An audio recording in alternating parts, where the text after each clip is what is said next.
and welcome to a very special episode of Ask Me About K-Pop. We are coming to you live in a brand new world, a world where everyone has seen all that K-Pop can be. My name is Shannon, and I am joined, as always, by my best friend, Angelica. Angelica, how are you today? EXO! EXO! Listen! EXO! EXO! Yeah. I'm so fucking pumped.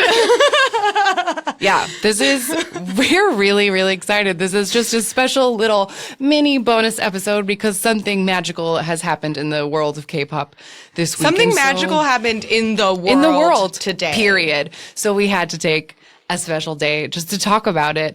So if you're not a regular listener of our podcast and you've just come in because you just watched the Olympic opening ceremonies and you're like, what just happened? Closing ceremonies. Closing ceremonies, I'm sorry. See, I'm too excited. We're too excited! We are just a little podcast that are here. We're here to help people navigate the world of K-pop. New K-pop fans are born every day, and I think a whole lot were just born today. And we are here to help you with those things. I'm Shannon. This is Angelica. Hello. This is what we do every week for our people who are usually here every week. Thanks, guys. We love you. Oh my God, where do we even start? Oh shit. I guess what we should say, full disclosure. We are recording this before this has aired in the United States of America. Yes. We watched some like Russian Chinese streams or whatever this morning. Gifts of Tumblr. Thank you, internet. But I'm hoping we'll see. I'm hoping that the NBC announcers did not like talk over or cut out everything that we're about to talk about. If they did, we will do our best to find like quality links that are from maybe like SBS or some like Korean broadcasting companies because their announcers tend to talk less over performances than American announcers do.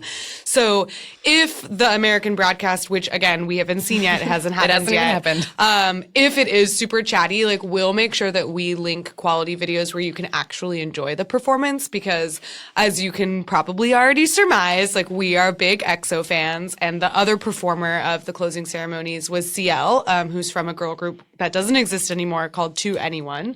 And so we will do our best to find like the best links for you. Absolutely. Best version. Okay. So this is just supposed to be a quick bonus episode. We're not supposed to talk forever, so let's get into it.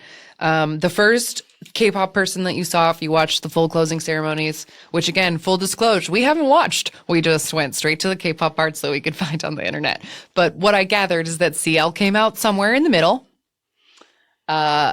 Appears in like full Cruella de Vil fierceness. Yes. With a bevy of mostly male, it seemed, backup dancers. With cool colored hair, and some mohawks and some bright ponytails and such. Yeah, and her first song that she performed was Hello Bitches, right? It was like a sort of, it seemed like a little bit of a remix of the opening of Hello Bitches. She didn't do like any lines from it. No, it was really like a little bit of the chorus. And so like she kind of started with some Hello Bitches, which is one of her solo tracks, a very cool song. In English. It's all in English. And I really love that song and the music video itself because it has like a super incredible cast of backup dancers who are all from New Zealand. If you saw the Justin Bieber Sorry video, you've seen these dancers. Yes. And so I was a little disappointed to see that those were not the dancers that she had with her on the stage, only because that song is such a girl power song and most of her backup dancers, at least the ones that were right next to her, were men,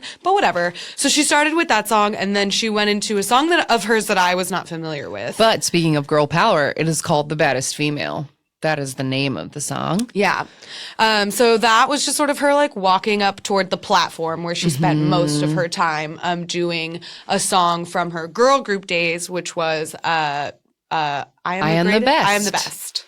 I Am the Best. It's a To Anyone song that was in like a Microsoft commercial last year or something. Like it's one of those K-pop songs that you may, even if you have no knowledge you of might be K-pop. familiar with it in some way. Yeah, so normally that group had 3 other members in it, but she did it on her own. And I thought the coolest part about that, aside from her hair, was the fan chants. Yeah. She had the whole crowd shouting back at her. Yeah. She did That was great. there was definitely a lot of holding the mic towards the crowd, and they were giving it They to were her. so loud. It was awesome. Yeah. She had cool fringe gloves. Yes, I was glad she Cool. took off that bulky jacket that she first walked in on. It was a great jacket, but It was, but it just was very boxy. And then she took it off and she had like a similar shape with the like off the shoulder, like corseted thing. But then those gloves. yeah, with all the fringe. So yeah, that was an incredible, like a nice little mix from CL. Something about CL since 21's disbandment in, I want to say 2016. That sounds right to me, but maybe it was before then. She has been trying to sort of make it in the West. I know that she played at Austin City Limits a couple of years ago. There was a rumor that Will.i.am had asked her to take over Fergie's place in the Black Eyed Peas. Which is like a weird request in the sense that I kind of could actually see her in that role, but I also feel like the Black Eyed Peas like aren't a thing anymore. Right. Like She deserves better. She deserves better than that. Exactly. Like the Black Eyed Peas are kind of a joke and they don't really make that much music anymore, or the music that they make now is not very good. Right. Like she's better than that. So I personally hope that her full Western debut is not with the Black Eyed Peas, but she has also released a couple of English songs already. Hello Bitches is one of them that we mentioned. She had that other one. Was that one in English where the music video is like her in Brooklyn and she ends up like Oh my on a God, cloud yes. And or it sounded something? really similar to like a J-Lo song or something. It had kind of like, did it have reggae undertones kind to of. it? Everyone was definitely like smoking weed in the video. Yeah, and they it were like, seemed to be all about smoking weed. But it was entirely in English, I wasn't think it? so, because I I'm think it pretty was, sure too. that since she's moved, like she has been an English artist since that's what to she's anyone. trying to do. Yeah. And she's great. And She's great. She's gorgeous. another place to see her that we talked about at brunch previous to this is the Psy music video for the Psy song Daddy. She is the female voice in that song, and she's also in the video. She's great. CL, congratulations on getting to represent your nation at the closing ceremonies. Absolutely. I bet it was, we talked a lot like while we were watching the performance about how intimidating that must have been, because in comparison to other Olympic stages, the Korean stage is very bare. Like it's huge and it has that really cool LED stage, but there's no set pieces to it. Like it's just a flat circle pretty much. And like they rely on like the lighting of the audience. Yeah. They're pretty alone out there. Cause I'm remembering, like, I feel like the last closing ceremony that I have memory of, because I haven't had cable in forever, so I like don't get to watch the Olympics anymore. Was it the London ones?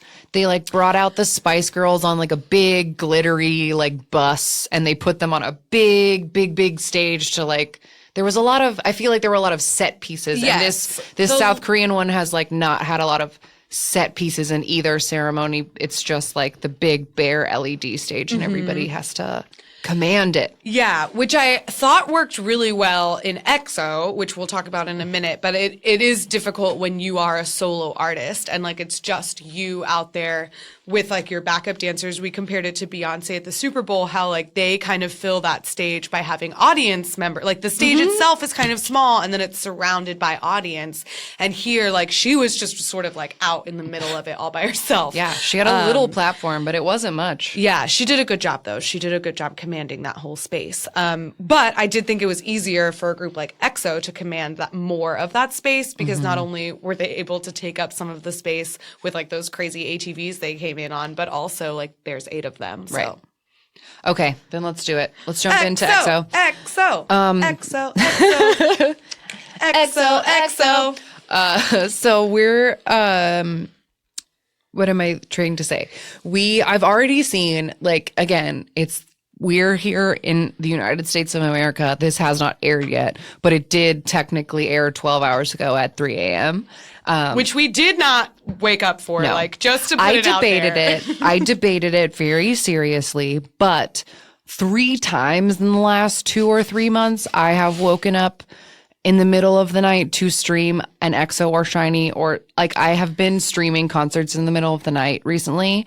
And when I saw the set list that EXO was pretty far down into the opening ceremony, I was like, if I get up, that's like trying to keep myself awake till like 5 a.m. and watching Yeah. a million like Other Dove random commercials things. or whatever Yeah. in the middle. So I didn't do it today. We just trusted that Tumblr would come through Yeah, for that us. the internet and, would like, come through for us, and they did. They did, and as I saw when I woke up, millions of tweets from people being like, "Who was that guy? Who was that one? Oh my god, I'm so shook." So that's what we are here to do. We're going to tell you what we're here for, my lovely, lovely new fans. Welcome. Welcome. All right. Sorry So that now you're infected with the Welcome. exovirus, but We're here for you. I've been suffering for quite a while now. So welcome everybody else.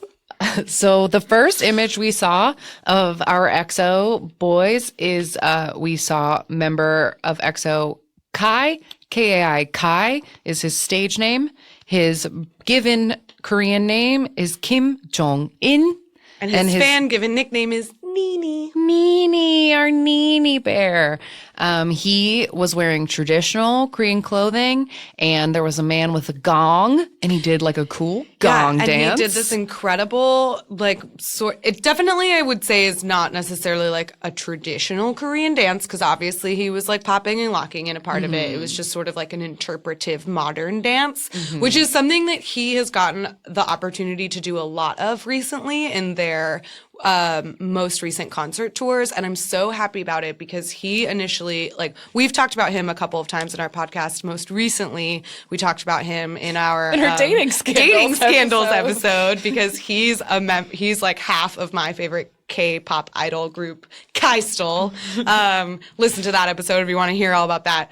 But he is an incredible dancer, and he actually, we didn't talk about him in our trainee episode, but he is an interesting discovery story because he was actually, at the time that he auditioned for SM, which is the company he's currently with, he was training to be a ballet dancer.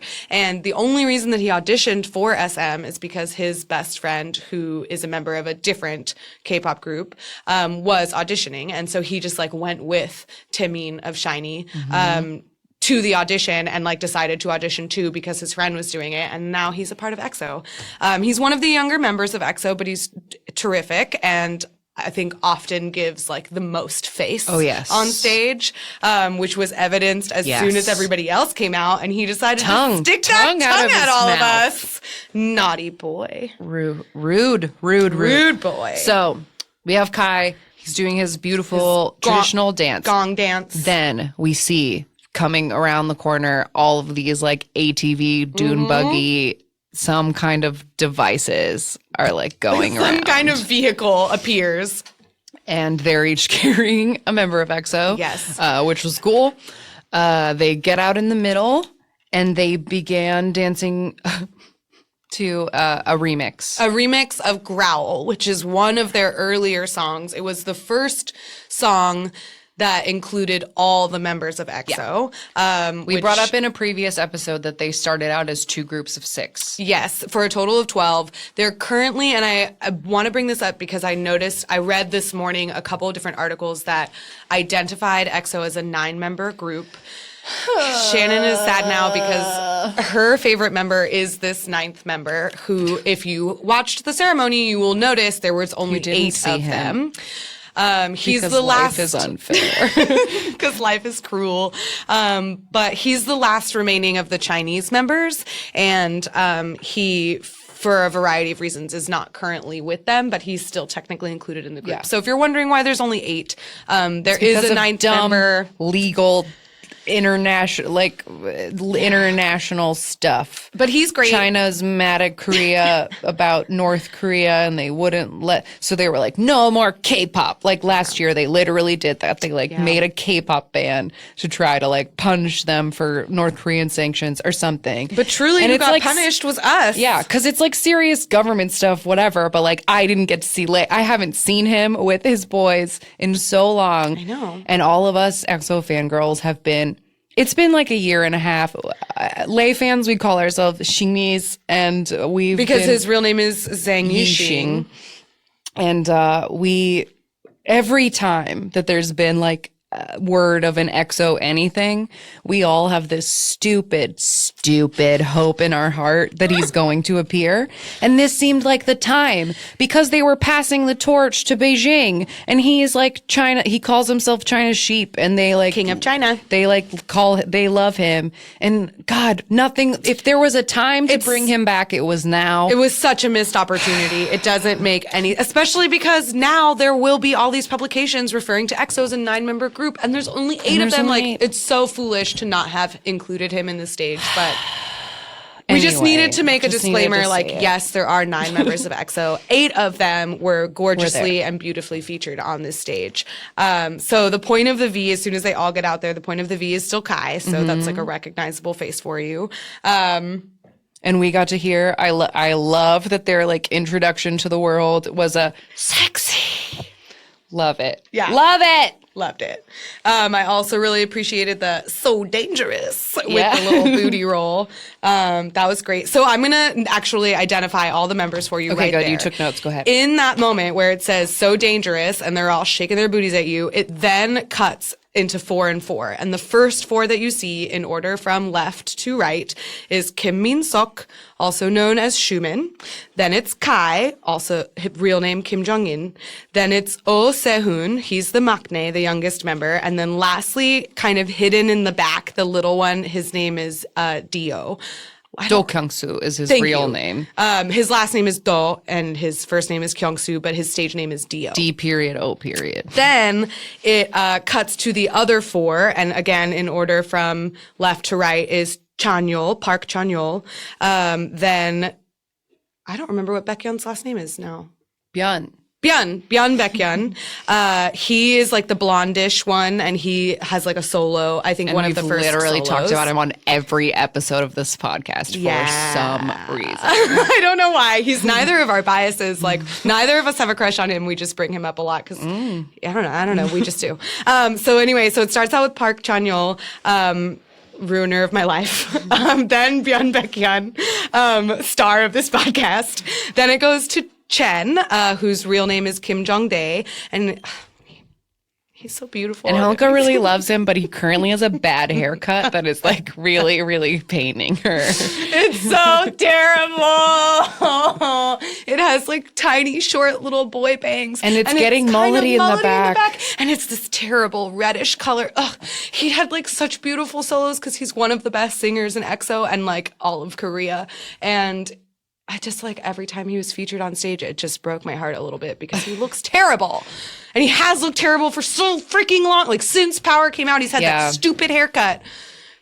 Anyway, the last one of that like 4-member group, it was Park Chanyeol, Byun Baekhyun, Kim Jong-dae, aka Chen, and then lastly, Kim Junmyeon, also known as Suho, and he's the leader of EXO. The leader of EXO. So for you guys who are like clicking through and pausing and watching, being like, which one is that? There you go.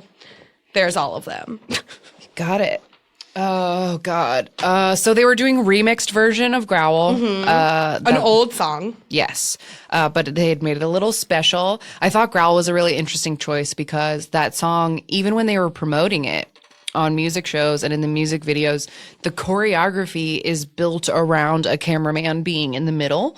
The dance itself was like made to not, like, you don't do it facing forward on a stage. It's supposed to be like this very intimate, like the camera guy like spins around and all of EXO is dancing around the cameraman and it like moves. And so I thought that was a cool choice to pick Growl and to do it the way that they've always done it.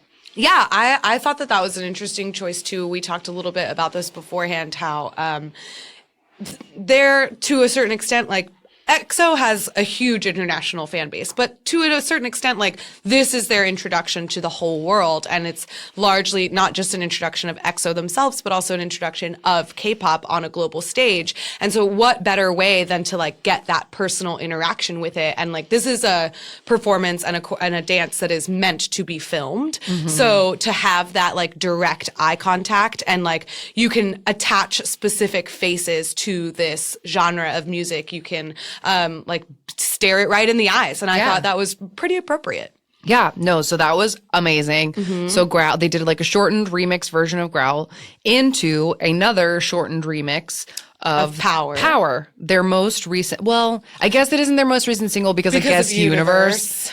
But Universe didn't get promoted on music shows. It because it's a special Christmas album and not technically one of their full comebacks. Yes. So Power was their comeback that they had in September of this year.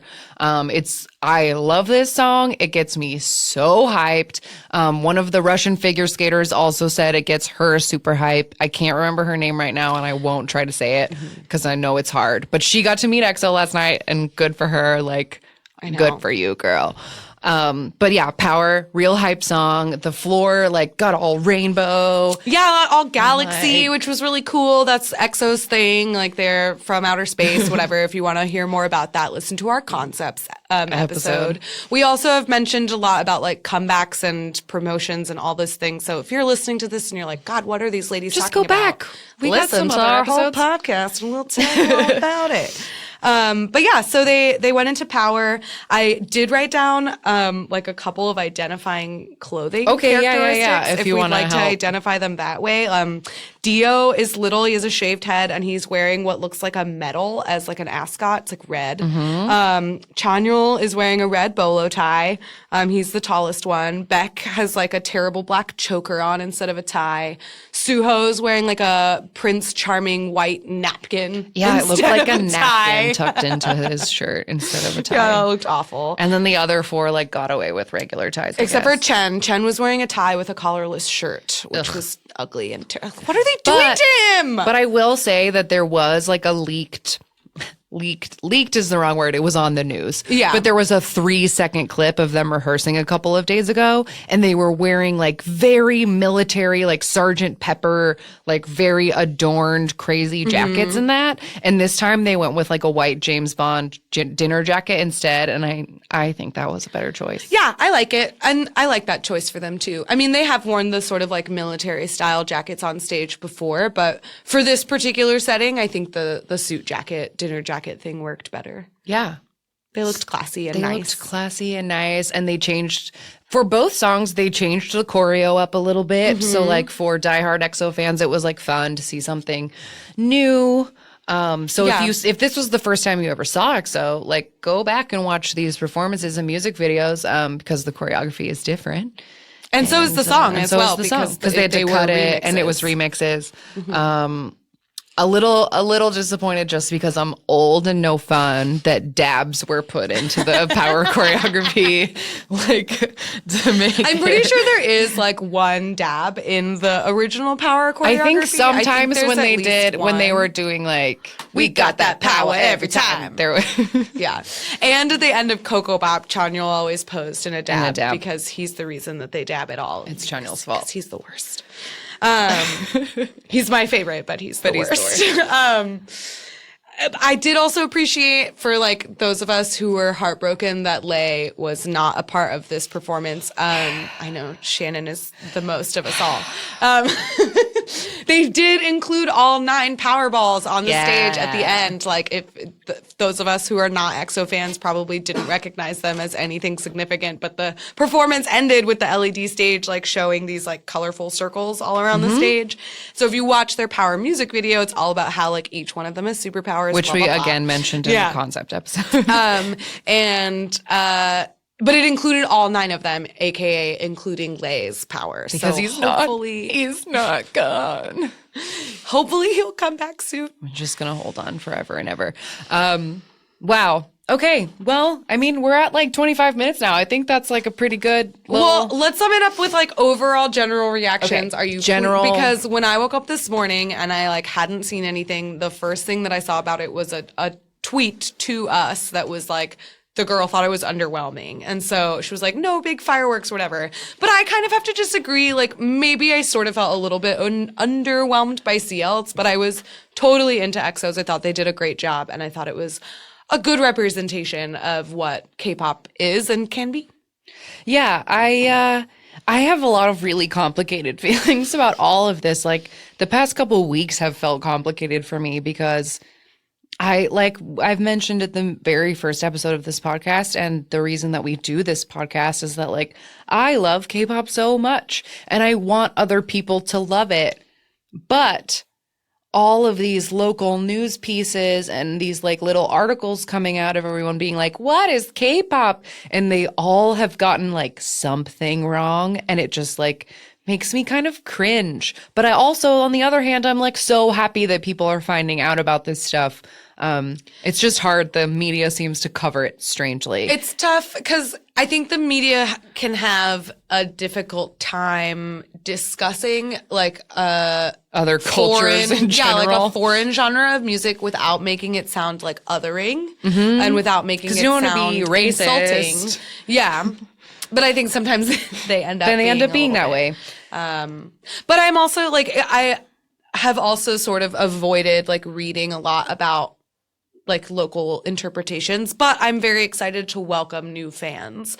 So that piece of it, is very exciting. I think that's what keeps me going is the idea that like someone in the last 12 hours or someone here in America in a little while when it airs is going to see that, and the way that I felt changed at my first K-pop video, like a spark is going to be lit in someone, and like that I can't ever be mad about that because it's great. But at the very least, ladies and some gentlemen will swoon at those beautiful faces. Oh yes. So I'm proud. I'm so proud of my boys, and I'm proud of all of the Olympians. I've really enjoyed watching some good. It's not K-pop related, but I've enjoyed some figure skating and some Olympics snowboarding. Are always fun. Like they're always a good time, and I'm proud of CL carrying that stage like a queen all on her own. Mm-hmm. It was a great time. From it was beginning good, to and end. I bet. And I see how people could say that it was underwhelming because, like we mentioned earlier, I guess I was expecting a bit more of a spectacle. Mm-hmm. But I think that they did as best as, like, they did what they could, like, with having, like, a weird blank stage where they spent all the money on the LEDs in the floor. Yeah. And I bet it was amazing in person. Like, it's one of those things that's probably a little underwhelming on TV. But I bet in person it was like electric and amazing. Yeah. I do wonder how they got chosen to be the two representative acts. Only because like EXO is huge, so that doesn't really surprise me that they would be part of it, especially because they fairly recently, like within this past year, got some sort of recognition from the prime minister or like the president. Prime minister. The president of South Korea like gave them an award recognizing what they've done for Korea on like an international global stage. So they were already recognized for their international acclaim. That doesn't surprise me. But CL is a little bit surprising, only in the sense that like I'm surprised it wasn't maybe a girl group. Yeah. It's amazing. Like, good for her. They must have felt that she had the most international appeal. Maybe. Because they very well could have dragged twice out there, and a lot of people would have liked it, and other people would have rolled their eyes. Yeah, that's true. They are a little bit more like stereotypical. Yeah. And CL is a much more like Western influenced artist. So maybe if they were trying to be like, hey, the whole world is looking at us, like what's the most appealing thing that we could showcase? And I do think like CL sells like an international kind of image of like a cool pop star girl. As opposed to like 12 cute girls in skirts, like a crazy cool girl in like a giant trench coat with Cruella de Vil hair is like a little cooler maybe. Yeah. But it was great. It was great. And I'm so excited. And I definitely, when we're done recording, I'm going to watch the NBC one and hold my breath and hope that they don't frickin' talk over the whole thing. If they do, I'm so sorry, everyone. But I don't know. Our podcast is based on our listeners. We're a pretty international podcast. So I hope that a lot of our listeners were able to escape an NBC broadcast. Yeah, or maybe like have their own local broadcast where the announcers don't just talk the whole time. Because the Chinese one I watched this morning, they didn't say a damn word. They were like, here's EXO, and then they shut up for 8 minutes. Yep. As it should be. Let the kings do their work. Excuse me. All Make right. way. For Prince EXO. No, I don't know. All right. This was our little Olympics bonus episode. Just a little, just a little something for funs. Thanks for listening to this. If you did listen to this, we will be back with a brand new episode on Wednesday. We always post new episodes on Wednesday. This Wednesday, we will be talking about music shows. Woo! And you'll get to learn all about all the music shows where K-pop fans are K-pop fans. All of the music shows where K-pop groups perform their stages, and that will be great and fun. If you want to find us on social media, we are at AMA K-pop Pod on Tumblr, Instagram, Twitter, all at AMA K-pop Pod. If you want to send us an email, if you need to send us something a little longer than would fit in a tweet, at AMA K-pop Pod at gmail.com. And we would love to hear from you. And thank you for listening to this bonus episode. We'll be back on Wednesday. EXO forever! EXO forever! EXO, EXO! EXO,